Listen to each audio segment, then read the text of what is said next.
Ibu, saya ada pertanyaan Bu, boleh nggak ya Bu kita mendaftarin merek orang lain karena pemilik mereknya tidak mau mendaftarkan mereknya, padahal mereknya itu cukup dikenal masyarakat.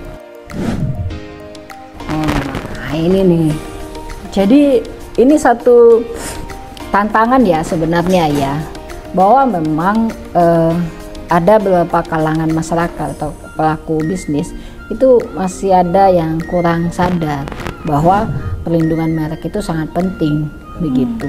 Nah ini memang tantangan sekali bagi kami ya untuk selalu mengedukasi gitu ya kan, untuk ingin selalu memberikan informasi-informasi tentang seputar bahwa perlindungan merek itu sangat penting. Kenapa? Karena memang banyak kok yang seperti ini. Ada orang yang punya merek ya, tapi dia sendiri nggak mau tuh lindungi.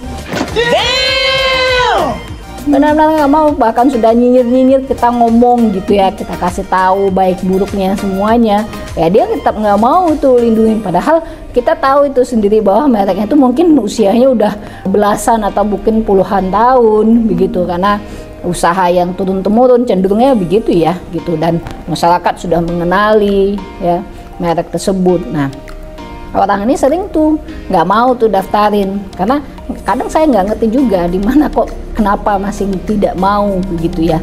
Nah jadi apakah kita boleh daftarin? Sebenarnya kalau ada pikiran-pikiran kurang bagusnya ya pasti kadang terdorong tuh untuk kita daftarin gitu ya kan. Apa sebab? Karena ya memang pendaftaran merek itu memang menganut prinsip konstitutif ya, first of all ya, apa itu ya, siapa yang mendaftarkan lebih dulu dialah sebagai pemiliknya. Nah, namun tentu akan ada apa ya, uji tersendiri apakah memang pemohon itu adalah pemohon yang beretikat baik seperti itu. Nah jadi kalau ditanya boleh, ya sebenarnya boleh begitu. Nah, namun tentu ada potensinya nanti akan muncul sengketa gitu. Nah kadang ada trik juga sih sebenarnya gini. Saya juga pernah ada mengalami orang itu baru akhirnya mendaftarkan mereknya, suatu ada pihak lain yang mendaftarkan, itu ada selisih, mungkin selisih hitungan hari begitu ya kan.